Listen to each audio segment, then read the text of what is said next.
grace you have given unto us to see today, being Thursday, the 23rd of July 2020. Hallelujah. Thank you for your manifold blessings over our lives. Thank you for our family members. Thank you for all our listeners and viewers. Thank you for Nigeria. Thank you for our leaders. Be thou exalted in Jesus' name. Amen. And Lord, we thank you for the blessings you have given unto us so far. Thank you for the ones you give unto us this morning. Father, we pray that you speak to every one of us in Jesus' name. Amen. Touch our lives. Amen. Heal us. Amen. Deliver us. Amen. Save us. Amen. Bless us. Amen. Have your way in our lives. Amen. In Jesus' name we have prayed. Amen. Praise the Lord. Hallelujah. Praise the Almighty Jesus. Hallelujah. We give all glory to the Lord once again A fi gbogbo ògo fún Ọlọ́run lẹ́ẹ̀kan sí. for sparing our life to witness today the 23rd day of July 2020. Ẹni tó pa ọmọ láti rí òní ọjọ́ kẹtàlélógún nínú oṣù keje ọdún yàtọ̀ 2020. I want to thank God for all His blessings over our lives. A fẹ́ dúpẹ́ lọ́wọ́ Ọlọ́run fún gbogbo ìbùkún rẹ̀ lórí ayé wa. We appreciate all our viewers and listeners as well. A dúpẹ́ lórí àwọn tó ń gbọ́ wa àti tó ń wò wá bákan náà. As you listen, the Lord will bless you in Jesus' name. Amen. Bẹ́ẹ̀ ṣe ń gbọ́ Ọlọ́run á bùkún fún yín lórúkọ Jésù. And as Àmín. you watch this program live on Facebook, we want to employ you to share it, and as you do that, the Lord bless you in Jesus' name. Amen. Ẹgbàá ilé ìgbẹ́ ṣe ń gbọ́ wa tàbí wò wá lórí Facebook ẹ lè máa fi ṣe wọ́sà àwọn èèyàn tó kù náà lórúkọ Jésù Ọlọ́run á bùkún fún yín. Since the beginning of this month, Láti bẹ̀rẹ̀ oṣù yìí, in our faith clinic prayer meeting, nínú ìpàdé àdúrà gbogbogbò tá a pè ní ilé ìwòsàn ti gbàgbọ́ the yìí, thing we are considering is how to fulfill your destiny in life. kókó tá à ń gbé ọ̀rọ̀ ní bí a ṣe lè rí àyànmọ́ wa láti máa lo àrí àyànmọ́ wa lò láyé. How to fulfill your Bí destiny in èèyàn ṣe lè rí life. àyànmọ́ rẹ̀ lò láyé. And today, Lónìí, the topic we will be considering is helpers of destiny. kókó tá a mọ̀ gbéyẹ̀wò lábẹ́ àkòrí gbòòrò yìí ni àwọn olùrànlọ́wọ́ àyànmọ́. Helpers of destiny. Àwọn olùrànlọ́wọ́ àyànmọ́. Let me recapitulate. Let me remind you what destiny is. Ẹ jẹ́ kí sáré sínú wa létí ohun tí à ń pè ní àyànmọ́. Destiny simply means the plan God had for you before you were born. Ohun tá à ń pè ní àyànmọ́ ni ètò Ọlọ́run fún ayé rẹ̀ kan tó gbé ọ. In Jeremiah chapter 1 verses 4 and 5, Nínú ìwé Jeremáyà orí kìíní ẹsẹ̀ kẹrin karùn-ún. God told Jeremiah before he was born, he knew him. Ọlọ́run sọ fún Jeremáyà pé kán tó bí lòun ti mọ̀ Now, ọ́. while he was yet in his mother's womb, he had separated him to be a prophet unto Ó nations. nígbà tí wọ́n ti wà nínú ìyá rẹ̀ lòun ti yà sọ́tọ̀ bíi wòlíì fún orílẹ̀-èdè. That is an example of a destiny. Ìyẹn jẹ́ àpẹẹrẹ kan gbòógì The nípa àyànmọ́. program God has for every individual. Ètò tí Ọlọ́run ní fún gbogbo ẹ̀dá ènìyàn And there is no pátápátá. one in life that God does not have. Kò sí program for. ẹnìkan tó wà láàyè lókè ìpẹ́ tí Ọlọ́run ní ètò fún. However, for these programs to come to pass, Wọ́n kó ètò Ọlọ́run yìí láti wá sí ìmúṣẹ. for the plans of God for individual person's life to be achieved, Kí ètò Ọlọ́run fún ẹ̀dá ènìyàn kó lè wá sí ìmúṣẹ. there are some people that you must meet in life. Àwọn kan wà tó gbọdọ̀ pàdé ní ìrìn àjò rẹ láyé. There are some people that God will use to achieve His purpose in your life. Àwọn kan wà tí Ọlọ́run máa lò láti mú àyànmọ́ṣẹ fún ọ. These are the people that are called destiny helpers. Àwọn ẹ̀la papọ̀ tá à ń pè ní àwọn olùrànlọ́wọ́ So àyànmọ́. destiny helpers are the people or things that God will use to bring to fulfillment His program for your life. Àwọn tá à ń pè ní olùrànlọ́wọ́ àyànmọ́ ni àwọn tí Ọlọ́run yóò lò láti mú àyànmọ́ṣẹ lórí ayé rẹ. Everybody in life Gbogbo ènìyàn láyé needs destiny helpers. ló nílò olùrànlọ́wọ́ àyànmọ́. So my viewers and listeners this Ẹ̀yin tẹ́ ń morning, wò mí tàbí tẹ́ ń gbọ́ mi láàárọ̀ yìí. today will mark a turning point in your life in Jesus' name. Amen. Òní máa jẹ́ ọjọ́ ìyípadà ńlá fún ayé rẹ I lórúkọ want you Jésù. to listen Fẹ́ attentively kó gbọ́ mi yékéyéké dáadáa. and pray this morning with great Kó o sì expectation. gbàdúrà pẹ̀lú ìrètí tó ga. Don't just pray. Mọ́kàn gbàdúrà lásán. In fact, your life has to do with your destiny. Ayé rẹ ní ṣe pẹ̀lú àyànmọ́ Apart rẹ. from your destiny, you have come to waste your life. Lẹ́yìn àyànmọ́ tó ní ayẹ́pẹ́ ògànfẹ́ fayé ẹ̀sùn fún So níta that ìlú wa means ṣiṣẹ́. you need to concentrate. Ìdí nìyẹn tó gbọdọ̀ fọkàn sí Don't tá à ń allow sọ. any Má ṣe distractions. gbà kí ohunkóhun ba ọkàn rẹ láàyè báyìí. Listen attentively. Tẹ́tí sí mi dáadáa. Pray fervently. Gbàdúrà dáadáa. And pray with great expectation. Gbàdúrà pẹ̀lú ìrètí ńlá. I'm believing God Torí mo ń gbàgbọ́ pé that He will do great things you never expected in your life today in Jesus' name. Amen yóò ṣe àwọn ìyanu tí wọ́n kan ò retí lórúkọ Jésù Who are àmín. the people that God uses as helpers of destiny? Àwọn owó gan-an Ọlọ́run máa ń lò bí olùrànlọ́wọ́ àyànmọ́. At times, they are not the ones that will decide to help your destiny. Nígbà míì àwọn kan yìí pinnu bá ń fẹ́ ran àyànmọ́ rẹ But lọ́wọ́. it is God who brings them your way Ṣùgbọ́n Ọlọ́run máa ń mú gbogbo wá sí ọ̀nà rẹ. as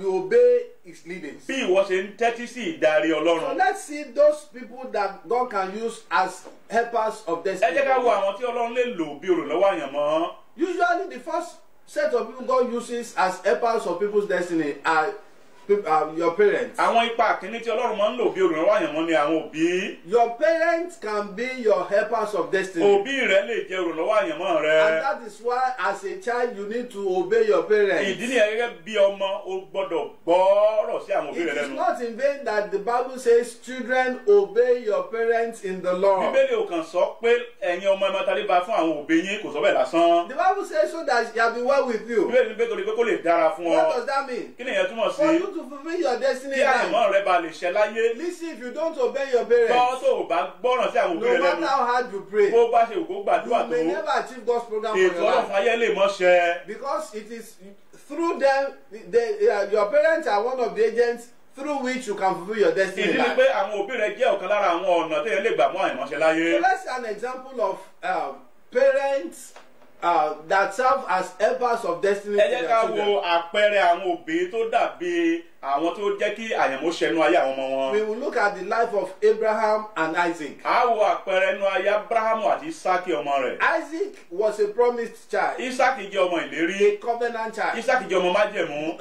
Abraham waited for over 25 years before he had Isaac. Abrahamu dúró ó lè dádúró bí ọdún mẹ́ẹ̀ẹ́dọ́gbọ̀n kó tó bí But God Isaki. told him that that Isaac will become great in life. Ọlọ́run ẹ̀ sọ fún Abrahamu pé Isaki ó di ńlá láyé. But for Isaac to become great, Ṣùgbọ́n kí Isaki tó lè di ńlá, his parents will have impact on his life. àwọn òbí rẹ̀ gbọ́dọ̀ ní ipa nínú ayé rẹ̀. So let's see the life of Abraham, how he served as an helper of destiny to Isaac. Ẹ jẹ́ ká wo àpẹẹrẹ inú ayé Abrahamu bí ó ṣe jẹ́ olùrànlọ́wọ́ àyànmọ́ fún Isaki ọmọ Let's rẹ̀. turn our Bible to the book of Genesis. Ẹ jẹ́ sí bẹ́ẹ̀ wá sí ìwé Genesis. Genesis 24. Ìwé Genesis orí kẹrìnlélógún. Genesis chapter Ìwé 24. Genesis orí kẹrìnlélógún. We will read verses 1 to 7. A ka ẹsẹ̀ kìíní sí ẹsẹ̀ keje. Genesis 24, 1 to 7. Ìwé Genesis orí kẹrìnlélógún ẹsẹ̀ kìíní sí keje. Now Abraham was old, well advanced in age, and the Lord has blessed Abraham in all things.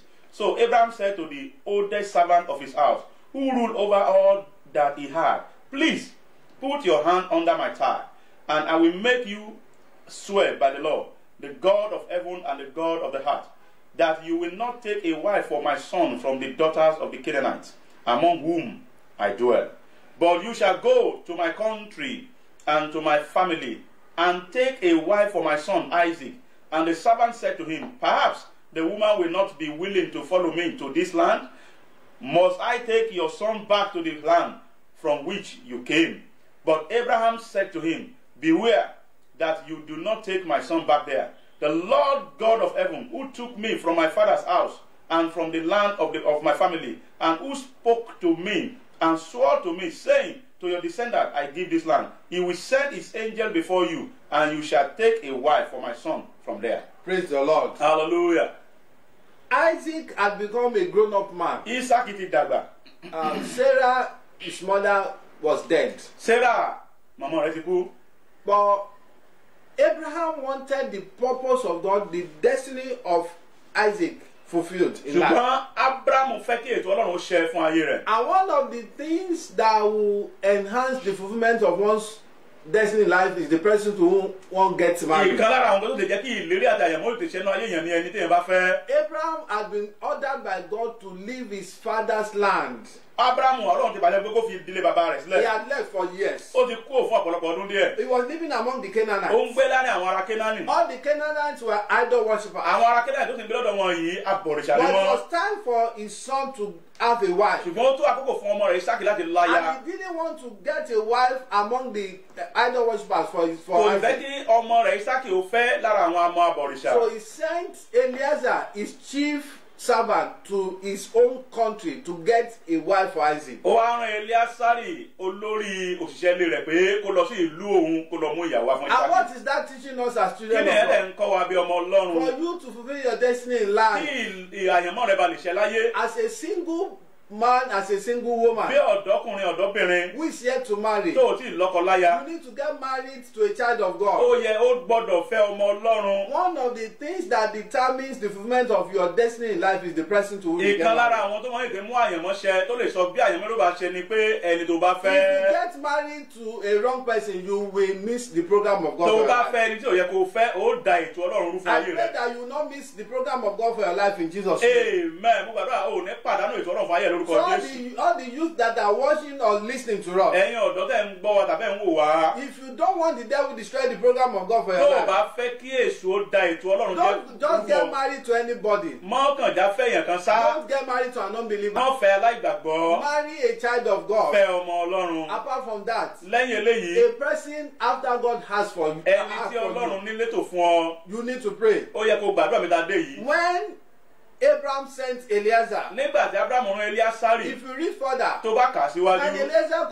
got to that land, nígbà tí Eliasari dé ilẹ̀ of náà course he will not just go pick a lady. yíyẹ pé yóò kàn lọ mú ẹnìkan. He did something that many youth don't do any ó ṣe longer. àwọn nǹkan kan tí ọ̀pọ̀lọpọ̀ ọ̀dọ́ yìí He ṣe. prayed to God ó gbàdúrà sí that Ọlọ́run God pé Ọlọ́run lead me to the right tọ́ woman, mi sí ẹni tí ó tọ́ gan and he didn't go astray. kó dẹ̀ ṣìyàn. I want us to pray at this bẹ́ẹ̀ kó time. gbàdúrà mi dáadé yìí. Parents, pray for your children that are ẹ̀yin still ọmọ single. ẹ̀yin òbí ẹ gbàdúrà fún àwọn ọmọ yín tí ò tí ì lọ́kọ láya. Children that are single, pray for ẹ̀yin yourself. ọmọ tẹ́ ò tí ì lọ́kọ láya ẹ gbàdúrà bákan náà. You single, tell the Lord, ẹ̀yin ọ̀dọ́ ẹ sọ fún Ọlọ́run. Lord, don't let me marry a strange person. má jẹ́ ń fẹ́ àjèjì Don't obìnrin. let me marry your enemy. má jẹ́ ń fẹ́ ọ̀tá rẹ láya lọ́kọ. Parents, pray for your children. ẹ̀yin òbí ẹ gbàdúrà fún ọmọ yín. Mention them by name. dárúkọ wọn. Lord, Olúwa my children must not àwọn ọmọ mi ò gbọ́dọ̀ fall into wrong àwọn hands. ọgbọ́n mi gbọ́dọ̀ fẹ́fẹ́ kúfẹ́ wọn gbọ́dọ̀ sì fẹ́. They must not marry your enemy. wọn gbọ́dọ̀ fẹ́ ọ̀tá ìwọ Ọlọ́run. Because the person that you get married to determines the program of God. nítorí for pé your life. irú ẹni tó o bá fẹ́ ó ní ṣe lórí So àyànmọ́ I rẹ. want you to pray. bẹ́ẹ̀ kó gbàdúrà. Don't let me go get into a wrong hand. má O jẹ́ Lord. ṣìyàn Shall nígbà we pray in Jesus' ẹ name? gbàdúrà lórúkọ In the Jésù. name of Jesus Orúkọ Christ. Jésù. Lord, we want to commit all our Olúwa children unto you. a fi gbogbo àwọn ọmọ alẹ́ Boys ọlọ́wọ́ and girls, O Lord. yìí tí ò ti lọ́kọ Father, láyà it is time ẹ for má them yàn to fún wọn. choose marriage nítorí náà partner. àtìyàn má jẹ́ kán Choose for ṣiṣẹ́ them, O Lord, má in jẹ́ the kán name ṣe of àyàfẹ́ Jesus Christ. má jẹ́ kán Do ṣe not ọkọ allow fẹ́ our má jẹ́ children kán to ṣe fall àyàfẹ́ into the má hand jẹ́ of kán ṣe wrong àyàfẹ́ hands. má jẹ́ Do kán not ṣe allow ọkọ fẹ́ them fall má into jẹ́ the kán ṣe hand of àyàfẹ́ enemies, má jẹ́ O kán ṣe Lord. àyàfẹ́ má And jẹ́ kán ṣe ọkọ fẹ́ wives and Olúwa ṣàánú husbands Olúwa ṣàánú that will lead them Olúwa astray,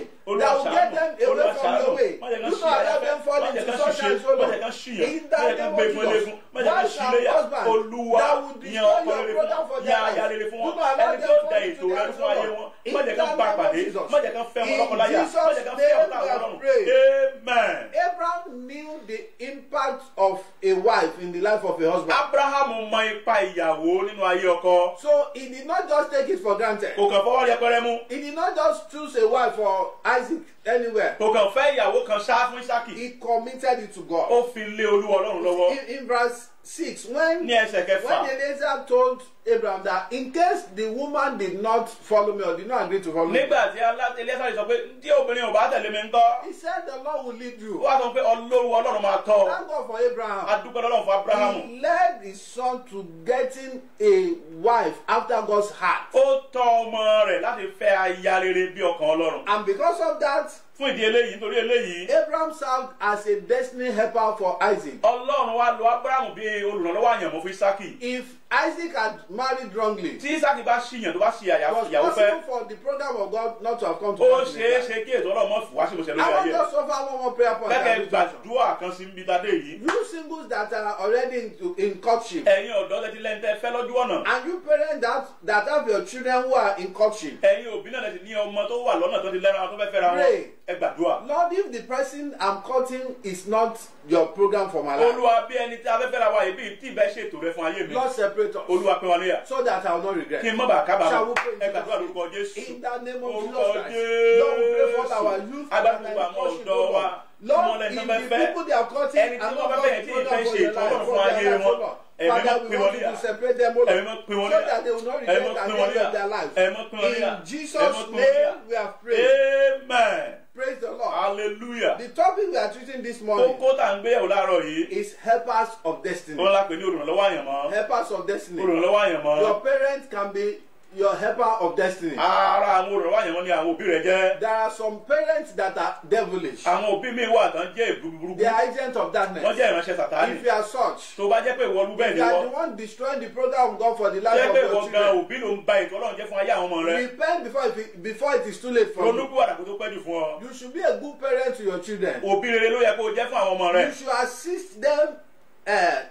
fulfill their program in life. ó yẹ kó o ràn ọ́ lọ́wọ́ láti mú ètò Ọlọ́run ṣe fún ayé wọn ni. As a parent, bí òbí guide your children in the way of the Lord. tó àwọn ọmọ rẹ ní ọ̀nà Olúwa. Counsel them. bá wọn sọ̀rọ̀ gbà wọn náà mọ̀ràn. Don't allow them go mọ̀ astray. ní jẹ́ kán ṣìrìn. Another person that can be helper of destiny àwọn míì tó tún lè jẹ́ olùrànwọ́ àyànmọ́. are your children. àwọn ni ọmọ rẹ.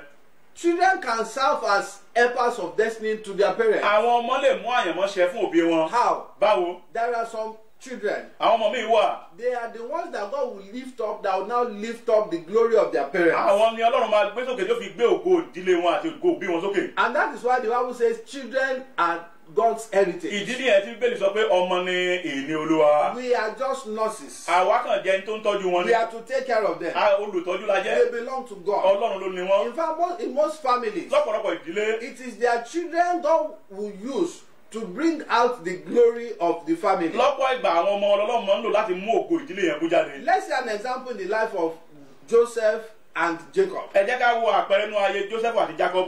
God promised Jacob Ọlọ́run ṣèlérí fún that he Jacob will become great. pé yóò di ńlá. God told Abraham, his Ọlọ́run sọ fún Abrahamu grandfather, bàbá rẹ̀ that he will become a mighty nation. pé yóò di orílẹ̀-èdè ńlá. That his descendants will go to a strange land. pé àwọn ọmọ rẹ̀ irú ọmọ rẹ̀ yóò lọ sí ìgbèkùn. From there they will become great. láti ibẹ̀ lọ mú àdé ńlá. But it did not come to pass in the life of Abraham. ṣùgbọ́n eléyìí wá sí ìmúṣẹ nínú ayé Abrahamu. God said to Isaac that Isaac will be a seed through whom the whole world will be blessed. Ọlọ́run sọ fún Ísákì onírú rẹ̀ láti bù fún gbogbo But he ayé. didn't see the manifestation. ṣùgbọ́n kò rí múṣẹ dáadáa bó ṣe fẹ́. When it came to the turn of nígbà tó Jacob, wá lórí Jacob. God told Jacob that through him he will become a mighty nation. That people who do not know him will bear his name. Ọlọ́run wá sọ fún Jacob pé nípasẹ̀ rẹ̀ gbogbo orílẹ̀-èdè ayé òde ìbùkún yóò sì di ńlá fún gbogbo orílẹ̀-èdè. How would this come to pass? báwo lè léyìn ṣe wá sí He ìmúṣẹ. didn't know. òun kò mọ̀. Then God told Joseph Ọlọ́run wá sọ fún Joseph that Joseph will become the leader of his family. pé Joseph máa di olórí àti adarí ìdílé rẹ̀. But how it will come to pass? bí ó ṣe wá sí ìmúṣẹ. He never òun knew. kò mọ̀. Praise the Lord. hallelujah. But it was through Joseph that the program of God for Jacob came to pass. ṣùgbọ́n nípasẹ̀ Joseph ní ètò Ọlọ́run fún ìdílé Jacob wá sí ìmúṣẹ. Let us see the book of Genesis, ẹ jáwọ́ ìwé Jẹ́nẹ́sì chapter 46. orí ìkẹrìndínláàdọ́ta. Genesis 46. Jẹ́nẹ́sì orí ìkẹrìndínláàdọ́ta. We will read verses 1 to 4. a ka ẹsẹ̀ kìíní sí ẹsẹ̀ kẹrin. Yes. So Israel took his journey with all that he had and came to Beersheba and offered sacrifice to the Lord, God of his father Isaac. Then God spoke to Israel in the visions of the night and said, Jacob, Jacob. And he said, Here I am.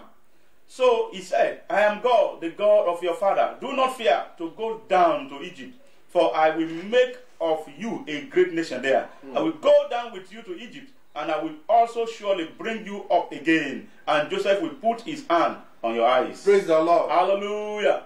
About 14 or 15 years before then, Kó tó di bí ọdún mẹ́rìnlá kó tó di ìgbà tá à ń sọ yìí. Jacob had mourned Joseph.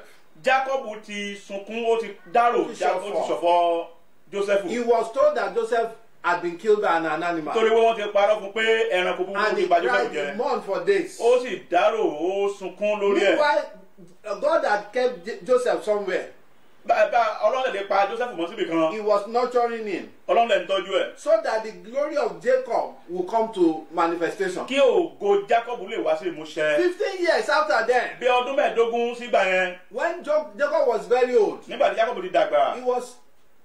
he was sick. Ó wá ṣàìsàn.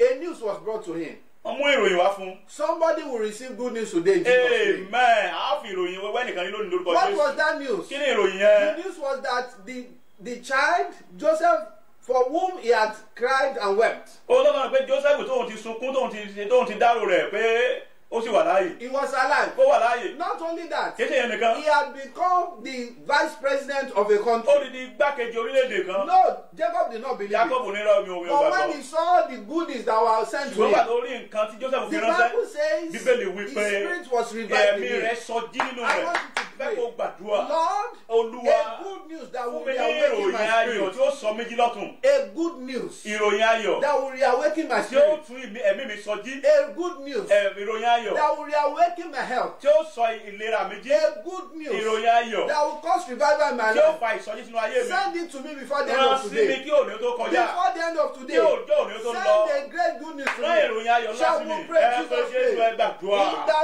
name of Jesus lórúkọ Christ. King of glory, Jésù. I want you to send Olúwa, mo a fẹ́ good ìròyìn news to me. ayọ̀. A great good Mo news nílò ìròyìn that will ayọ̀. revive my spirit, Tí ó sọ mí that will nínú revive ẹ̀mí. my soul, Tí ó that sọ will mí revive nínú my ara. body, that will revive my Tí ó health. sọ ìdílé mi jí. In the name of Tí ó Jesus, sọ ayé Father, mi jí. send a good news Tí ó to sọ mí me ní before gbogbo the end ọ̀nà. of today. Tí Pray, ó pray. sọ ìtọ́jú. God want to send Olúwa, good news to rán somebody ìròyìn ayọ̀ yẹn before wá. the end of Mo today. gba ìròyìn ayọ̀ lónìí. You are Mo that gba person. ìròyìn Pray, ayọ̀ pray, lónìí. pray, pray. Ìwọ ni ẹni The náà. Lord is sending a good Gbàdúrà news to you. kó lè gba Before the ìròyìn end of ayọ̀ today, yìí. Father, send a good news to Olúwa, me. fún mi ní Father, ìròyìn send a ayọ̀. good news to me. Fún mi ní ìròyìn Send a ayọ̀. good news to Fún me, mi ní Lord. ìròyìn ayọ̀. In the Fún name mi of ní ìròyìn Jesus. ayọ̀. In Jesus' name we have prayed. Amen. I want us to pray. Kẹ́kọ̀ọ́ gbàdúrà. I just remember the revelation I had last week. Mo kàn rántí àlá tí mo lá lọ́sẹ̀ tó kọjá. Before I forget, I want us to pray about Kí n it. tó gbàgbé pé ká The gbàdúrà. Lord has sent me that we should pray Ọlọ́run ti rán mi pé kí n sọ fún ká gbàdúrà. against fire disaster Lórí ọ̀rọ̀ iná, ewu iná, and another pandemic àti àwọn àjàkálẹ̀ àrùn míì. that could affect our country and the whole Tó world. tún lè da ìjà ayé láàmú àti If we pray sincerely, Tá a bá gbàdúrà nítòótọ́, God will avert it. Ọlọ́run máa yípo. I want us to Kẹ́kọ̀ọ́ pray. gbàdúrà. Children of Ẹ̀yin God, ọmọ Ọlọ́run. pray for the rest of this month. Gbàdúrà fún gbogbo ìlú pọ̀ Tell sí. your family Sọ fún members. ìdílé rẹ. Pray. Gbàdúrà. Lord, Olúwa. do not allow fire disaster to destroy me and my family. Má ṣe gba iná láàyè láti pa mí run. Do not allow the devil to destroy my family and all that we have gathered together in life with fire this Má year. ṣe gbà kí iná ó pa gbogbo ohun tí mo ti kójọ run àti mi Shall àti we mi. pray Ẹ pé in Jésù ẹ Jesus' gbàdúrà. In the name of Jesus Lórúkọ Christ. Jésù. Father, I pray every plan of the Ọlọ́run devil gbàdúrà gbogbo to ètò attack Sátánì us with fire, láti fi iná to bá wa destroy jà, our lives, láti fi iná our bá iṣẹ́ children, wa to jà, destroy our láti fi iná bá property with ìdílé wa, fire. láti This fi iná month pa and the ewu rest dání of kójọ. this year. Ẹ̀mí má Lord, ṣàánú. cancel it in the name Olúwa of pa Jesus. ètò yẹn rẹ́. Lord, Pa cancel ètò yẹn it. yá. By the Pa ètò blood yẹn of rẹ́. Jesus, let Pa it ètò be yẹn rẹ́. cancelled. Pa ètò Let it yẹn be yá. cancelled. Gbogbo ètò Let it be ìsànù, cancelled. gbogbo òkùnkùn. In Lórí ìdílé Jesus' ọ̀sán, lórí ayé name we ọ̀sán, have pàdé. prayed. Amen. We will pray as well. Kẹ́kọ̀ọ́ gbàdúrà bákan náà. I want you to pray. Kẹ́kọ̀ọ́ gbàdúrà yìí. Not only for Kì í today, ṣe òní nìkan. for the rest of this Àti month. gbogbo ìyókù Tell ọ̀sùn the yìí. Lord, Sọ fún Olúwa. Lord, Olúwa. do not allow the devil to afflict our country with another pandemic. Má this ṣe year. gbà kí èso tún fi àjàkálẹ̀ àrùn míì tún jà wá lógun lórí The ìdílé Lord said we àdúgbò should ayé. pray. The pandemic that they want to use will be more severe than the one we are going through. Àjàkálẹ̀ àrùn tẹ́sí tún fẹ́ lò tún lágbára jù lè lọ. But our God is a merciful Ṣùgbọ́n God. Ọlọ́run wa láàánú ni. Tell the Sọ Lord, fún Olúwa. do not allow the devil to afflict us with any pandemic again. Má tún jẹ́ gbà fún Sàtáánì láti tún fi àjàkálẹ̀ àrùn míì bá wa Not bá wa only jà. our Nigeria, our country, all over the Kì í world. ṣe orílẹ̀-èdè wa nìkan sí gbogbo ayé. Every plan of darkness Gbogbo ètò òkùnkùn. to afflict the world with another Láti pandemic. fi àjàkálẹ̀ àrùn míì tún bá ayé jà. Blood of Jesus. Ẹ̀jẹ̀ Jésù. Avert it today. Bàjẹ́ lónìí. Shall we pray in Ẹ pé Jesus' Jésù ẹ name? gbàdúrà. In the name of Jesus Lórúkọ Christ. Father, we pray against any Jésù pandemic that the Gbogbo devil is àjàkálẹ̀ àrùn planning tó fẹ́ lò. or whosoever Láti wants fàyè to use in order yà to Élíyà. afflict us Olúwa with yí another dànù. pandemic in Olúwa yí Nigeria dànù. or the Olúwa yí world. dànù. Lord, we cancel it by the blood of Jesus Christ. Olúwa yí dànù. Let it be cancelled. By Olúwa yí your dànù. blood, let Olúwa it yí be dànù. cancelled. Olúwa yí dànù. We say no to sickness. Àyípo In lónìí. Jesus' name we have prayed. Amen. Amen. Amen. Praise the Lord. Hallelujah. We thank God for His Spirit. A dúpẹ́ fún ẹ̀mí rẹ̀ tó Let's sọ go wa. back to the message. Ẹ já padà sí tá à ń sọ ọ̀rọ̀ tá à ń sọ. After 15 years, Lẹ́yìn ọdún mẹ́ẹ̀ẹ́dógún, Jacob received a good news. Jákòbù gba ìròyìn ayọ̀. You will receive a good news today. Amen. Wọ́n ló gba ìròyìn ayọ̀ lónìí lórúkọ Jésù And àmín. in summary, Ní aláìdẹ́sẹ̀ ní ìkójọpọ̀. Joseph told his brother that they should bring Jacob to Egypt. Joseph wá sọ fún Joseph jọ fún àwọn ẹ̀gbọ́n rẹ̀ pé ẹ mú Jákòbù wá bá mi wá. He said the word. Ó sọ̀rọ̀ kan. He said, go tell my father Ẹ lọ sọ fún bàbá mi. that. He said, go and tell him of my glory. Ẹ lọ sọ fún nípa ògo mi. Your glory will be announced this year. Amen. Á polongo ògo rẹ lọ́dún. Your glory will be announced this year. Amen. Á polongo The ògo rẹ glory lọ́dún. of your children will be announced this year. Amen. Á polongo àwọn ọmọ rẹ lọ́dún lórúkọ Jésù. Praise the Lord. Hallelujah. So the Bible says, then Jacob left the land of Canaan for the land of Egypt. Nígbà yẹn ni Jákòbù wá kúrò nílẹ̀ Kénáánì lọ sí ilẹ̀ Íjíbítì. And when he was on his way, Nígbà tó wá ń lọ lójú before ọ̀nà. he left, he prayed. Kó tó lọ ó gbàdúrà. Then God spoke to him Ọlọ́run bá sọ̀rọ̀. and said to him, Ọlọ́run sọ fún pé I am God, the God of your èmi ni father. Ọlọ́run bàbá rẹ. Do not fear to go down to Egypt, Má ṣe bẹ̀rù láti lọ sí Íjíbítì. for I will make of you a great nation Tó fẹ́ there. máa sọ ọ́ dé ńlá ń bẹ̀. That means the promises God had told Isaac, he had told Abraham, will come to pass in the life of Jacob through Joseph. Ìyẹn ni pé ètò Ọlọ́run fún ayé Jákòbù yóò wá sí ìmúṣẹ nípasẹ̀ Joseph ọmọ rẹ̀. Parents, I want you to pray at this ẹ̀yin time. òbí mẹ́kẹ́ gbàdúrà bìtà dé. Lord, lift up the head of my children. Olúwa gbé orí àwọn ọmọ mi sókè pẹ̀lú. Let them become great in life. jẹ́ kí wọ́n di ńlá láyé. It is not the program of God for your children to be slaves to their mates. kìí ṣe ètò Ọlọ́run fún ọ ni kí àwọn ọmọ rẹ ṣe ẹrú ẹgbẹ́ wọn. Pray. gbàdúrà. If some parents are making charms, bí àwọn òbí kan bá ń ṣoògùn, you pray. ìwọ gbàdúrà. Charm will work against them later. àwọn oògùn tán ṣe yóò padà kọjú ìjà sí But wọn. prayer will work in your favor. ṣùgbọ́n àdúrà yóò ṣe rere fún wọn. Parents, not only today, kìí ṣe òní nìkan. every day of your ní life. gbogbo ìwọ ayé rẹ. Learn to be praying for your children every day by their gbàdúrà names. fún àwọn ọmọ rẹ. I want you to pray to God. pẹ́ kó gbàdúrà. Lord, lift up the head of my children. Olúwa gbé orí àwọn ọmọ From sókè. today, láti òní lọ. lift up their head gbé orí àwọn ọmọ mi sókè. above their equals. gbé orí àwọn Shall sókè we ẹgbẹ́ pray wọn in lọ. ẹgbẹ́ Jesus' Jésù ẹ gbàdúrà. name? In the name of Jesus Christ. Lord, I commit all my children to you. Father, I want you to lift up their heads, O Lord, above their equals in the name of Jesus Christ. Father, lift up their heads, O Lord. Lift up the heads of our children from today. In the name of Jesus Christ. Lift up their heads, O Lord. Lift up their heads, O Lord. Lift up their heads, O Lord. Lift up their heads, O Lord. Let our children become great, O Lord. In Jesus' name we have prayed. Amen. Now listen to what God told him in verse 4. ẹgbọ́n tí Ọlọ́run sọ fún ní ẹsẹ̀ kẹrin. I will go down with you, èmi ó sì bá ọ sọ̀kalẹ̀ lọ sí To Íjíbítì sí Íjíbítì. and I will also surely bring you up again. èmi ó sì mú àgòkè wá nítòótọ́. And Joseph will put his hand on your eyes. Joseph ni yóò sì fi ọwọ́ rẹ̀ pa á lé ojú dé. It was through Joseph the glory of Jacob was made manifest. nípasẹ̀ Joseph ni àyànmọ́ Jákọ́bù ti ṣẹ. Joseph was Jacob's destiny helper. Joseph jẹ́ olùrànlọ́wọ́ àyànmọ́ fún Jákọ́bù. Parents, ẹ̀yin òbí. don't castigate any of your children. má ṣe ru àwọn ọmọ rẹ kankan pín. Maybe one of them is having bad behavior now. No, pray for him or her. èyí tó bá ń wà tí òótọ́ ń ṣe gbàdúrà fún ni. Don't say, no, you are a child of má Satan kọ́ that ọmọ is only. Sátánì ní ọwọ́ mo kọ́ lọ́mọ. It may be the destiny of your helper in future. ó lè jẹ́ oníràn ìdílé rẹ lọ́wọ́ lọ́jọ́ So I iwájú. want you to pray. kẹ́kọ̀ọ́ gbàdúrà. Lord, protect my children. Olúwa dáàbò rẹ bá àwọn ọmọ mi. And let them become great in jẹ́ life. kí àwọn ọmọ yẹn di ńlá láyé. It is a good thing, children of God. ìyẹn dá nǹkan tó dá ní ẹ̀yin ọmọ Ọlọ́run. When your children become big, when they become great in life, tí àwọn ọmọ ẹ bá di ńlá lójú rẹ. when they are in big positions, tí wọ́n bá wà ní ipò ńlá. you will be a blessing to others. ìwọ náà máa di ìbùkún fún àwọn You ọ̀pọ̀lọpọ̀ told ènìyàn. your children that there's a friend of mine, he said, whose child is looking for a job. I want you to get somewhere ó for sọ fún him. pé ọ̀rẹ́ mi kan wà ń bí ọmọ rẹ̀ ń wáṣẹ́ fún. You will be happy seeing your children. inú rẹ̀ gbọ́dọ̀ láti máa rí wọn. I want us to pray. kẹ́kọ̀ọ́ gbàdúrà. Tell the Lord, sọ fún Olúwa. Lord, Olúwa. let my children become great. jẹ́ kí àwọn ọmọ mi di ńlá láyé. Protect them against Dáàbò the rẹ plans fún of them. wọn. Children, you to pray. ẹ̀yin ọmọ náà gbàdúrà. Lord, make me great in sọ mi life. di ńlá láyé. Use me to bless my lò mí parents. láti jẹ́ ìbùkún fún àwọn òbí mi. Use me as a source of blessing to yóò my mi fún parents. orísun ìbùkún fún àwọn òbí mi. Shall we pray in Ẹgbẹ́ Jesus' Jésù ẹ gbàdúrà. name? In the name of Lórúkọ Jesus Christ. Jésù. Father, once again, I commit all my children to you. Ó Lord, let gbàdúrà, them mo become fi àwọn great in ọmọ mi life, lọ́wọ́, Lord. jẹ́ kí wọ́n di ńlá Let láyé. my children become Jẹ́ great, kí wọ́n di Lord. ńlá, jẹ́ kí wọ́n di ńlá Let them láyé. become great in Sọ wọ́n life, di ńlá ní Lord. gbogbo In ọ̀nà. the name of Jesus, Jẹ́ kí wọ́n di protect ńlá, them, jẹ́ kí wọ́n di Lord. ńlá. Protect Ẹ má them dáàbò as rẹ bò they wọ́n. are becoming Káwọn great. ọmọ bí ẹyin Lord, ojú protect rẹ. them from the Bí evil wọ́n ṣe ones. ń gòkè, In ọwọ́ ọ̀tọ̀ the name gbọ́dọ̀ of káwọ́. Jesus.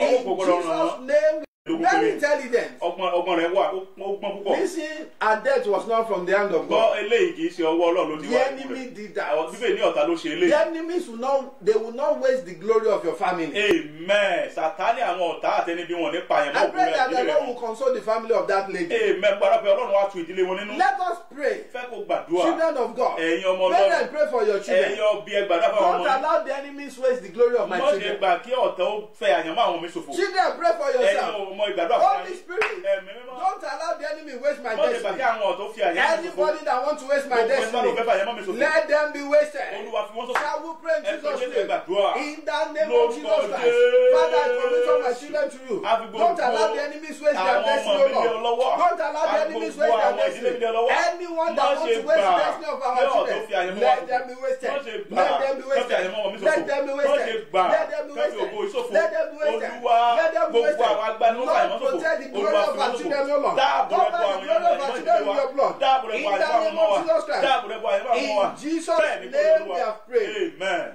Praise the Lord. Hallelujah. We are talking on helpers of destiny. À ń sọ̀rọ̀ nípa àwọn olùrànlọ́wọ́ àyànmọ́. Abraham was Isaac's helper of destiny. Ábúráhámù olùrànlọ́wọ́ àyànmọ́ fún Ísákì. Joseph was Jacob's helper of destiny. Jósẹ́fù jẹ́ olùrànlọ́wọ́ àyànmọ́ fún Jákọ́bù. So a parent can be can be someone's helper of destiny. Ọlọ́run lè lo àwọn òbí bí olùrànlọ́wọ́ àyànmọ́ Your fún àwọn ọmọ. children can be your helpers of destiny. Àwọn ọmọ náà pàápàá sì lè jẹ́ olùrànlọ́wọ́ àyànmọ́ fún òbí. Another person that can be your helper of destiny Àwọn míì tí Ọlọ́run tún lè lò fún bí olùrànlọ́wọ́ àyànmọ́ are your relatives. ní àwọn Ìbátan rẹ. ìbátan rẹ. Your relatives, any member of your relative can be your helper of destiny. Àwọn ìbátan rẹ nìkẹ́ nínú wọn lè jẹ́ olùrànlọ́wọ́ àyànmọ́ fún ọ. Listen, you cannot choose the helper of your destiny. O lè yẹ olùrànlọ́wọ́ àyànmọ́ fúnra rẹ̀. It is God who chooses them. Ọlọ́run ló máa ń yàn wọ́n. And that is why you need to know God. Ìdí nìyẹn tó fi gbọ́dọ̀ mọ Ọlọ́run. Give your life to Jesus. Fi ayé rẹ fún Jésù. That is the first thing. Nǹkan àkọ́kọ́ nìyẹn. If you give your life to Him, Tó bá fa ayé rẹ fún you Jésù, are on His ó program. wà nínú ètò rẹ̀. If you are not in His camp, Tó o bá sínú ètò rẹ̀, the devil will destroy the program of God for your life. Èṣù máa ba ètò Ọlọ́run jẹ́ fún ayé rẹ. So let us see an example A fẹ́ wo àpẹẹrẹ léyìí. in the life of Mordecai and Esther. Nínú ayé Mọ́dékáì àti Ẹ́sítérì. How God used Mordecai Bí Ọlọ́run ṣe lo Mọ́dékáì as an helper of destiny for bí Esther. olùrànlọ́wọ́ àyànmọ́ fún Ẹ́sítérì. Let's turn to the book of Esther, Ẹ jẹ́ ká wo ìwé Ẹ́sítérì chapter 2. orí kejì. Esther chapter 2, Ẹ́sítérì orí kejì. we will read verses 5 to 9. A ka ẹsẹ̀ karùn-ún sí ẹsẹ̀ kẹsàn-án. Esther chapter Ìwé 2, Ẹ́sítérì orí kejì. verses 5 to A ka 9. ẹsẹ̀ karùn-ún sí kẹsàn-án. Yes. In Shushan, the citadel, there was a certain Jew whose name was Mordecai, the son of Jai, the son of Shimei, the son of Kish, a Benjamite. Kish had been carried away from Jerusalem with the captive who had been captured with Jeconiah, king of Judah, whom Nebuchadnezzar, the king of Babylon, had carried away. And Mordecai had brought up Hadassah, that is Esther, his uncle's daughter, for she had neither father nor mother. The young woman was lovely and beautiful. When her father and mother died, Mordecai took her as his own daughter. So it was when the king's command and decree were heard, and when many young women were gathered at Shushan, the citadel, under the custody of Hegai, that Esther also was taken to king's palace into the care of Hegai, the custodian of the women. Now the young woman pleased him, and she obtained his favor. So he readily gave beauty preparation to her, beside her allowance. Then 7 choice maid servants were provided for her from the king's palace, and he moved her and as maid servant to the best place in the house of the women. Praise the Lord. Hallelujah. Esther was a slave, Esther jẹ́ ẹrú, a young girl. ọmọbìnrin kékeré ni. Her parents died when she was very young. Àwọn obìnrin kúgbà tó wà kékeré. It was her uncle Mordecai that brought her up. Mordecai àbúrò bàbá rẹ̀ ló wá tọ́jú rẹ̀. But Mordecai never knew that he was bringing up a first lady. Mordecai ìgbà tó ń tọ́jú ẹ̀ kò mọ̀ pé ayaba ló ń tọ́jú. He never knew he was bringing up the helper of his own Kò destiny. mọ̀ pé ẹni tí ó ràn àyànmọ́ òun lọ́wọ́ lọ́jọ́ iwájú lòun But tọ́jú. he took very good care of him. Ṣùgbọ́n ó tọ́jú rẹ̀ dáadáa. Now listen, my viewers and Ẹ̀yin listeners. tẹ́ ń gbọ́ mi tàbí tẹ́ ń wò mí. Those of you that have privilege to have servants, to have people that maybe their parents have died. Ẹ̀yin tẹ́ lórí ọ̀fẹ́ láti mú àwọn kan sọ́dọ̀ pé àwọn ọmọ ọ̀dọ̀ tàbí àwọn tí bàbá wọn ti kú One tàbí of your àbúrò. duties is to take care of them as your own children. Ìkan lára àwọn ojúṣe rẹ ni pé kó o tọ́jú wọn bí àwọn ọmọ ara ti ara rẹ. They may be the helper of your destiny. Ó lè jẹ́ àwọn tí ó ràn àyànmọ́ ẹ̀ lọ́wọ́ lọ́jọ́ iwájú nìyẹn. And for those of you that have lost your parents, Ẹ̀yin tẹ́ ti pàdánù òbí yín. don't lose hope Má sì sọ̀rọ̀ ìtinú if you have Christ. tó bá ní Jésù náà Because ayé rẹ̀. if you have Christ and you lost your 2 parents, you have lost nothing. Tó bá ní Jésù tó pàdánù òbí rẹ̀ méjèèjì ó pàdánù nǹkan kan. Because Jesus will do what your parents can never do for Pé you. Jésù máa so ohun tí àwọn òbí rẹ̀ ò lè ṣe fún ọ. Listen, there is nobody that can take the place of your parents. Gbọ́ kò sí ẹnikẹ́ni tó lè rọ́pò àwọn òbí rẹ̀. Usually, if a parent dies, the members of the family will say, what your father will not be able to do, I will do, but they cannot do anything. Nígbà míì tóbi bá kú àwọn ará ilé wọn ní àgbógbó tó yẹ kí bàbá rẹ̀ àti ìyá rẹ̀ ṣe fún wọn máa ṣe irọ́ náà pa wọn. But don't lose hope. Ṣùgbọ́n mọ́tò rẹ̀ sínú. Don't begin to live a wayward life. Mọ́tò bẹ̀rẹ̀ sí máa bẹ̀rẹ̀ sí gbégbé ayé dáradára. Some young children today began to live a wayward life because their parents were dead. Àwọn mi bẹ̀rẹ̀ sí gbégbé ayé jákujàku ńgbà tí àwọn òbí wọn kú. Esther did not live a wayward life. Ẹ́sítérì ò gbé bí ayé She bẹ́ẹ̀. was obedient. Ó jẹ́ ẹni tó gbọ́ràn. Mordecai took care of her as his own daughter. Mọ́dékáì tọ́jú rẹ̀ bí ọmọ ara rẹ̀. But he never knew he was taking care of a queen. Ṣùgbọ́n òun pàápàá kò mọ̀ pé ayaba ló ń tọ́jú yẹn. Later, the queen to King Ahasuerus, the king of Shushan, she misbehaved. Lẹ́yìn eléyìí ni ayaba Súsánì ó ṣìṣe. So they wanted to have another queen for Wọ́n him. á fẹ́ mú ayaba mìíràn. So the virgins in the land were gathered together. Gbogbo àwọn àwúndíá náà papọ̀ lórílẹ̀-èdè. Then Esther was fortunate to be one of them. Ẹ́sítérì wá jẹ́ ọ̀kan lára wọn. The Bible says they were given 3 years training.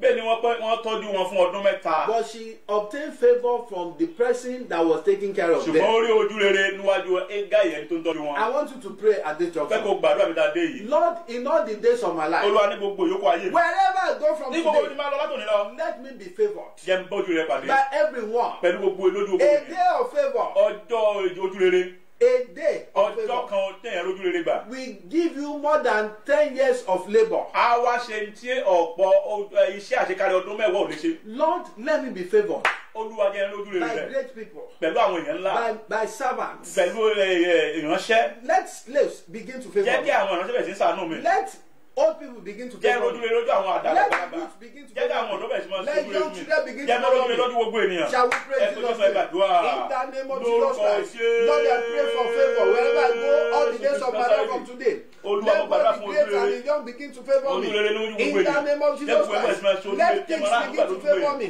Jẹ́ kí Let àwọn ọba máa servants ṣe begin ojú to rere favor fún mi. me. Jẹ́ mọ́ Let ojú rere males gbàdúrà begin ọba. to favor me. Jẹ́ lójú rere Let àwọn ọba. females begin to Jẹ́ favor lójú me. rere àwọn ọ̀dọ́. Let children Jẹ́ begin lójú to rere àwọn favor me. ọmọdé. Let the old Jẹ́ ones lójú rere begin àwọn to àgbà. favor me. Jẹ́ lójú Let rere me be ìjọ. favored. Jẹ́ lójú rere Wherever I go àgbo. in life, Jẹ́ lójú àwọn ọmọdé. in Jẹ́ lójú àwọn Jesus' ìránṣẹ́. name we have prayed. Amen. The Bible says Esther was favored Bẹ́ẹ̀ ni pé Ẹ́sítérì rí ojú rere gbà. by the person that was in charge of this breastfeeding Níwájú ẹni tó ladies. ń tọ́jú wọn. Then let's see what happened. Ẹ jẹ́ ohun tó ṣẹlẹ̀. The same Esther chapter 2. Ìwé Ẹ́sítérì yẹn orí kejì yẹn láti I wá. will read verses 17 and 18. Màá ka ẹsẹ̀ kẹtàdínlógún àti kejìdínlógún. The king loved Esther more than all the other women. Ọba fẹ́ràn Ẹ́sítérì ju gbogbo And àwọn she obìnrin tó kù lọ. obtained grace and favor in his sight more than all the virgins. Ó sì rí ojú rere gbà ní So gbogbo he wọn. set the royal crown upon her head Ó sì gbé adé ayaba lé and lórí. made her queen instead of Vashti. Ó sì sọ di ayaba dípò fásitì. Then the king made a great feast, Ọba ìṣe àṣẹ ńlá the feast of Esther. fún gbogbo ìkan. The Lord will lift up the head of your children Amen. today. Ọlọ́run máa gbé àwọn ọmọ rẹ̀ sókè lórúkọ You Jésù. children that have lost your parents, the Lord will lift you up in Jesus' name. Amen. Ìyẹn mọ́tẹ́ ti pàdé àwọn òbí àwọn You òbí Ọlọ́run máa children gbé that lókè. came from a background that is poor and you thought you can never make it again, I prophesy to your life.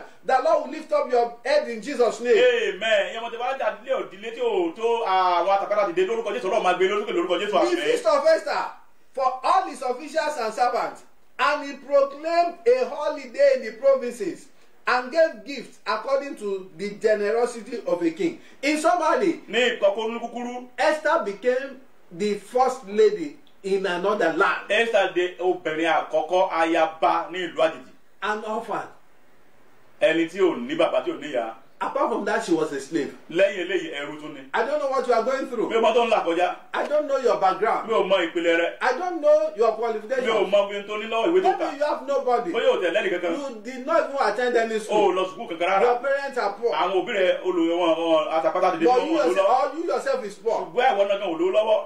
Jesus Christ is not poor. Jésù èso In lòsì. fact, the Bible says Bíbélì wípé he became poor so that you become great in òun life. tó sì ń torí pé káwa ká lè ní ọ̀rọ̀ láyé. He has everything. Ó ní ohun gbogbo He lọ́wọ́. can connect you to the right Ó person. lè sọ ọ́ pọ̀ mọ́ àwọn tó ràn ọ́ I lọ́wọ́ want láyé. you to pray at this Kẹ́kọ̀ọ́ junction. gbàdúrà. Father, Olúwa. raise, Lord, connect me to my destiny So mi helpers. pọ̀ mọ́ àwọn olùrànlọ́wọ́ àyànmọ́ mi. Wherever my destiny Ní gbogbo helpers ibi are, táwọn olùrànlọ́wọ́ àyànmọ́ mi wà. let them locate me. Olúwa jẹ́ kí wọ́n wá Now we pray in Jesus' name. In the name of Jesus Lórúkọ Christ. Father, in the name of Jesus, from Jésù today I want you to connect me mo to fẹ́ kó my so destiny nípò máa helpers. olùrànlọ́wọ́ àyànmọ́ mi. Wherever my Ní destiny kùtù helpers láti are, wá all ní over the world. Olúwa ẹ̀sùn nípò máa Father, olùrànlọ́wọ́ connect àyànmọ́ me mi. to them, O Sọ nípò Lord. máa olùrànlọ́wọ́ Connect àyànmọ́ me mi. to them, O Lord. Sọ nípò máa In olùrànlọ́wọ́ àyànmọ́ the mi. name of Ní Jesus gbogbo Christ. ọ̀nà, ní Connect gbogbo me to ìgbà, my ní gbogbo ibi. destiny helpers. Sọ nípò máa Those olùrànlọ́wọ́ that will àyànmọ́ help mi. my Sọ destiny. nípò máa olùrànlọ́wọ́ Father, àyànmọ́ mi. connect Àwọn us. tó Lord, ràn mí connect lọ́wọ́. us. Lord, Àwọn tó ràn connect ìdílé mi us. lọ́wọ́. In Àwọn tó ràn mí lọ́wọ́ ní Jesus' gbogbo ọ̀nà. name we have prayed. Amen. Open your eyes. La ojú ẹ. You don't have to be harsh on people. Kì í ṣe pé ó kàn máa kara mọ́ àwọn èèyàn. There are some of you, God has already connected you to your destiny helpers. Àwọn kan wà tọ́lọ́ ti sokọ̀ mọ́ àwọn èèyàn olùrànlọ́wọ́ àyànmọ́ wọn. But because you can't tolerate Wọ́n people, torí pé o ò lè fàyè gba ẹnikẹ́ni. you have chased them O away. ti lé wọn lọ fúnra rẹ̀. May mercy speak for you. Amen. Àánú máa fọ̀n fún ayé rẹ̀ lórúkọ Jésù. Mordecai served as a destiny helper for Esther. Mọ́dékáì ó jẹ́ olùrànlọ́wọ́ àyànmọ́ fún Ẹ́sítérì. Esther, a slave girl. Ẹ́sítérì ọmọ ẹrú. Esther, an orphan. Ẹ́sítérì tí ò ní bàbá tí ò níyà. She became a queen. Ọmọ òrukàn ni ó The fi dáyàbá. Lord will lift up the head of your children in Jesus' name. Amen. Ọlọ́run máa gbé ògo àwọn ọmọ rẹ̀ sókè lórúkọ But Jésù later, àmín. towards the end of that book of Esther, Nígbà tí ìwé bíbẹ̀ ìfẹ́ parí sẹ́yìn ìfẹ́ parí. God used Esther as well Ọlọ́run wá lo Ẹ́sítérì bákan náà. as an helper of destiny for Mordecai. Bí olùrànlọ́wọ́ àyànmọ́ fún Mọ́dékáì pẹ̀lú. Mordecai was a gate man. Mordecai jẹ́ ẹni tí ń sọ ojú ọ̀nà. And he too became a vice Òun náà president. ti wá di igbákejì ààrẹ. What a God. Ọlọ́run A song says, orin kan kí wípé. ló lè ṣe Ọlọ́run mi, kí ló lè ṣe, kí ló lè ṣe Ọlọ́run mi, kí ló lè ṣe, ìwọ tí ó dá ayé àtọ̀run, kí ló lè ṣe, kí ló lè ṣe Ọlọ́run mi, kí ló. When you meet with your destiny helper, Nígbà tó bá bá òdòdó wáyé mọ́ your ìpàdé. situation will turn around within a day. Ìtàlẹ́ òyìnbó I àwọn want ọ̀dọ́ you to kan. pray. Bẹ́ẹ̀ tó gbàdúrà. Lord, connect me to my destiny Olúwa helper so mí today. pọ̀ mọ́ àwọn olùrànwọ́ àyẹ̀mọ́ mi Turn lónìí. my situation around. Yí ìpín mi padà. Shall we pray Sí Jesus' orí ẹgbẹ́ name? Jésù In ẹgbàdúrà. the name of Jesus Orúkọ Christ. Jésù. Father, connect me to my destiny helper So mí this pọ̀ mọ́ àwọn olùrànwọ́ morning. àyẹ̀mọ́ mi láàárọ̀ yìí. This morning. So mí Turn pọ̀ my mọ́ àwọn situation olùrànwọ́ àyẹ̀mọ́ around, O láàárọ̀ Lord. yìí. Turn my Yí situation ìtàn mi padà around. sí rere. In Jesus' Yí àyẹ̀mọ́ mi padà sí name we rere. have prayed. Amen. Another person God can use as a destiny helper Nǹkan mi ìtọ́lọ́run lè lò bí olùrànwọ́ àyẹ̀mọ́. are your friends. Àwọn ni ọ̀rẹ́ rẹ. Friends could be people's destiny helpers. Ọlọ́run lè lo ọ̀rẹ́ bí olùrànwọ́ àyẹ̀mọ́. As Jonathan was to David. Bí Jonathan ṣe ṣe sí Dáfídì. Oh, Jonathan was a very good friend. Jonathan jẹ́ ọ̀rẹ́ gidi. He met with David on the battlefield. Ó bá Dáfídì pàdé ní ojú ogun. In the book of 1 Samuel chapter 17. Nínú òwe Samuel kìíní orí kẹtàdínlógún. When David killed Goliath, Nígbà tí Dáfídì pa Gòláyátì. the Bible says Bẹ́ẹ̀ni wípé the heart of Jonathan was knitted with the heart of David. ó ní ọkàn Jonathan sì sopọ̀ pẹ̀lú ọkàn Dáfídì. Let us read 1 Samuel chapter 18. Ẹ jẹ́ ká Samuel kìíní orí kejìdínlógún. 1 Samuel 18, Samuel kìíní orí kejìdínlógún. verses 1 to 4. Ẹ jẹ́ ká ẹsẹ̀ kìíní sí kẹrin. Yes. Now when he had finished speaking to Saul, the soul of Jonathan was knit to the soul of David, and Jonathan loved him as his own soul. Saul took him that day and would not let him go home to his father's house anymore. Then Jonathan and David made a covenant because he loved him as his own soul.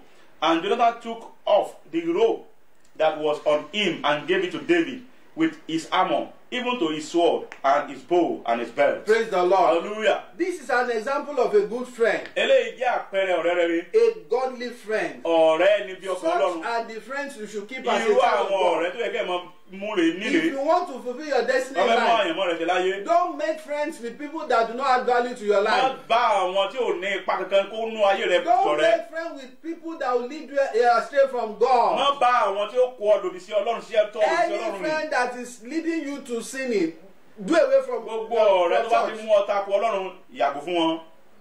Jonathan became David's friend.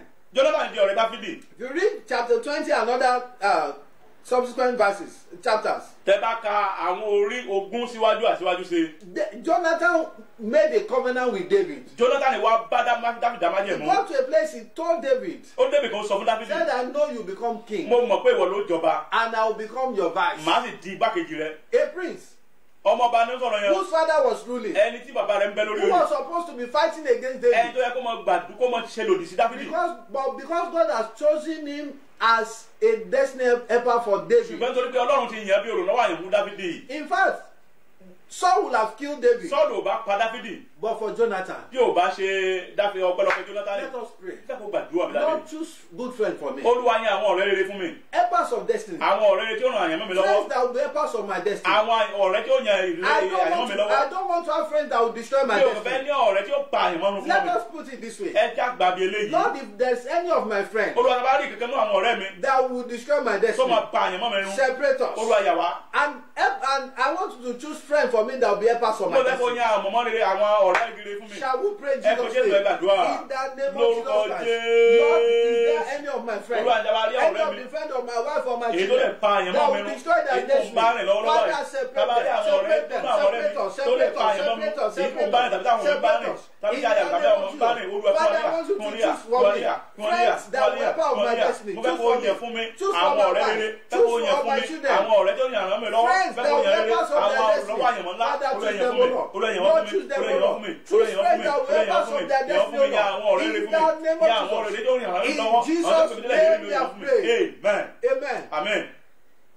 I have some friends that are helpers of destiny in my life. Mo ní àwọn ọ̀rẹ́ kan tó jẹ́ olùrànwọ́ àyànmọ́ fún mi. I remember one of my friends, Pastor Caleb, who is now the president PA. mo rántí ìkan lára wọn ni Pastor Caleb tó jẹ́ olùrànlọ́wọ́ ààrẹ And Pastor Ashosho, who is now in UK.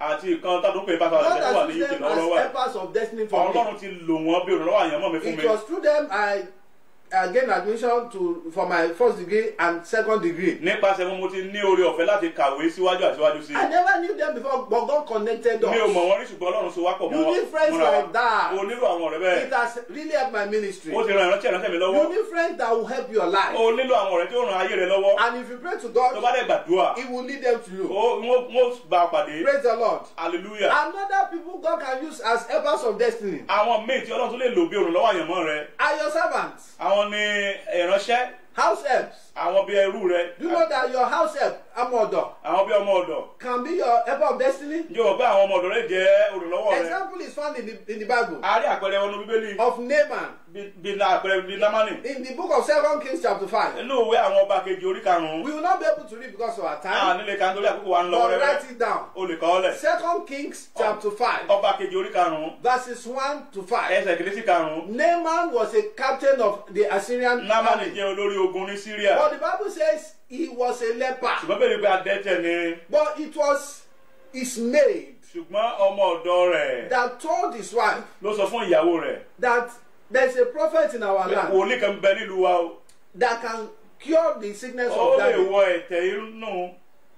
What does that mean? kí ni ìyẹn túmọ̀ sí? That means Naaman was a good master to that lady. ìyẹn ni pé Námánì jẹ́ ọ̀gá rere fún ọmọ And the ọ̀dọ̀ wife yìí. too was a good mistress to that lady. mọ̀mọ́ tó ń jẹ́ ìyàwó Námánì náà sì jẹ́ mọ̀mọ́ If dáadáa. they were cruel, tí wọ́n gbé ìyẹn ní búburúkú ni she wọ́n ní. wouldn't have told them òun náà ò that. ní sọ̀nà àbáyọ fún wọn. You that you have housemaids, you have house help, you have drivers, you have people that are working under ẹ̀yin you. tẹ ní àwọn tó ń bá yín ṣiṣẹ́ ta ló fi ṣẹ́ lábẹ́. How are you treating them? báwo ló ṣe ń ṣe sí wọn. They may be your destiny helpers. wọ́n lè jẹ́ ẹni tí ó ran àyẹ̀mọ́ rẹ lọ́wọ́ If lọ́jọ́ you iwájú. don't treat them tó well, o bá ṣe dáadáa sí wọn. you will regret ó later. kábàámọ̀ gbẹ̀yìn. It was this lady that recommended them to Samaria. ọmọ ọ̀dọ̀ yìí ló sọ fún wọn tó fi lọ sí Samaria. And God used Elisha to cure Naaman of his leprosy. Ọlọ́run dẹ̀ lo Èlíṣà láti wo ẹ̀tẹ̀ Námánì sàn. God will connect you to your destiny helper in Jesus' name. Amen. Ọlọ́run máa sọ ọ́pọ̀ máa wò lọ́wọ́ àyẹ̀mọ́ rẹ lórúkọ Jésù. Ministers of God as well could be your destiny helper. àwọn ìránṣẹ́ Ọlọ́run náà lè jẹ́ olùrànwọ́ àyẹ̀mọ́ fún And ọ. there are many godly ministers of God that God has used as destiny helpers for many families in life. ọ̀pọ̀lọpọ̀ àwọn ìránṣẹ́ Ọlọ́run tán jẹ́ ẹni bí ọkàn Ọlọ́run ti lò láti jẹ́ olùrànlọ́wọ́ àyẹ̀mọ́ fún ọ̀pọ̀lọpọ̀ ìdílé. So we have many evil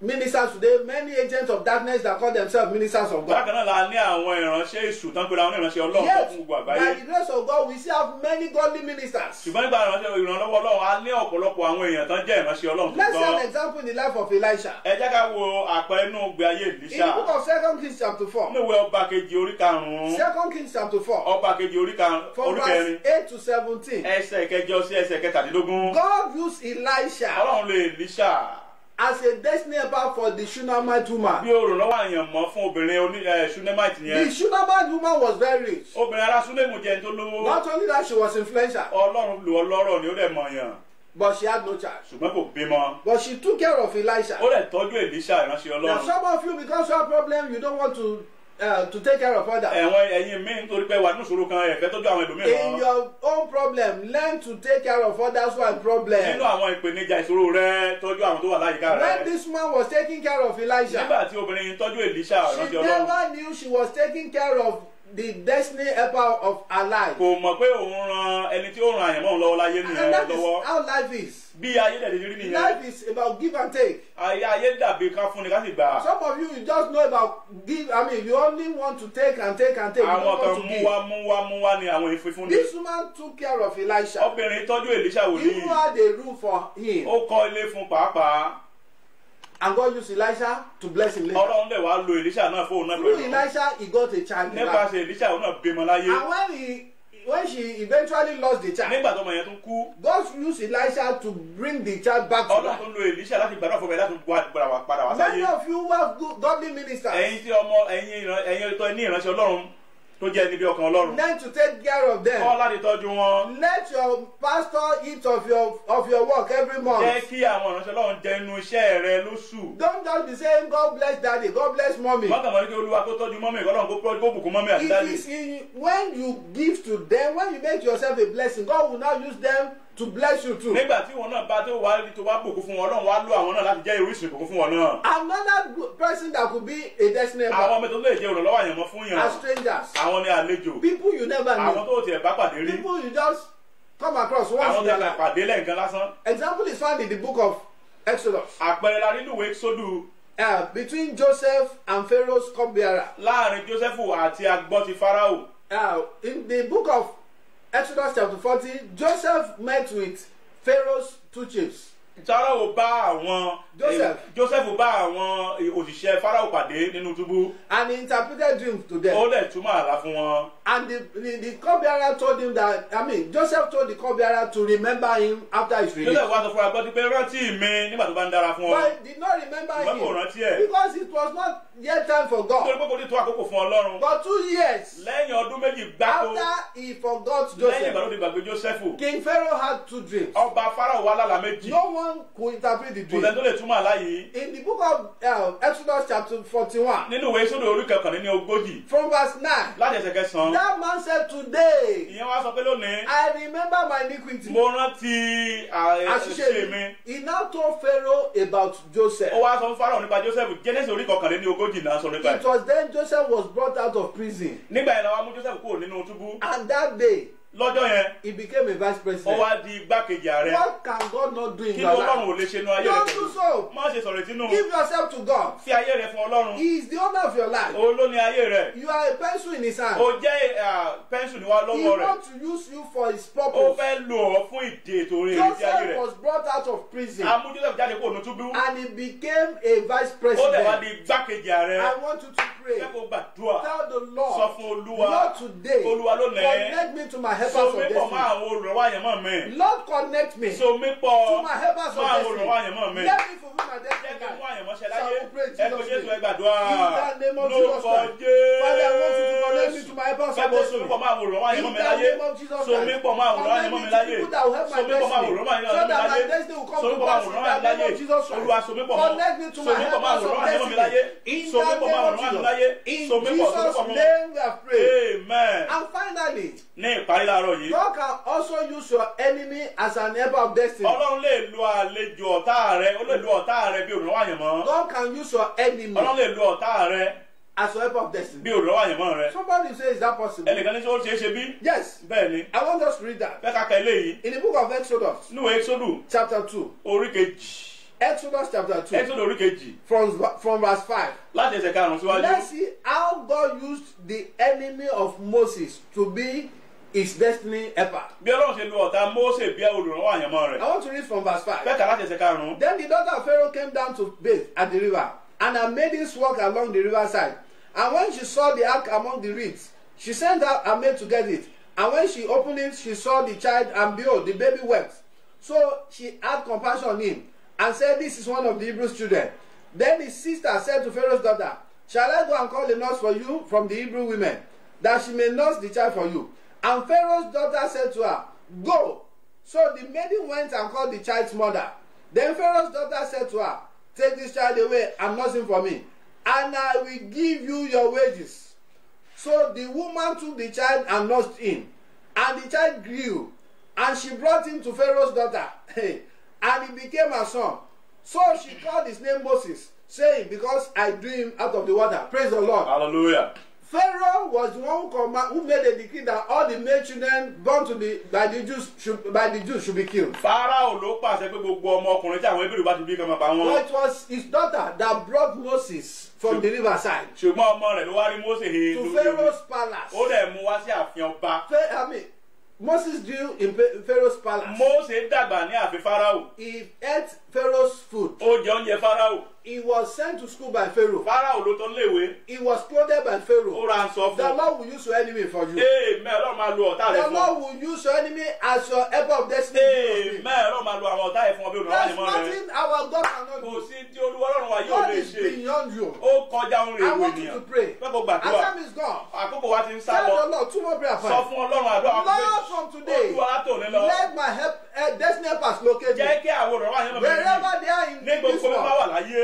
either home or abroad, ní gbogbo bí wọ́n bá wà lókè young lókè and lókè old, lókè ní gbogbo ọ̀nà great lọ́wọ́ and àgbàgbà. the lonely, àti ńlá àti let them locate Olúwa me. jẹ́ kí wọ́n wá mi rí. In the ní name gbogbo of ọ̀nà Jesus, ìgbàdúrà. Father, let my destiny helpers locate me.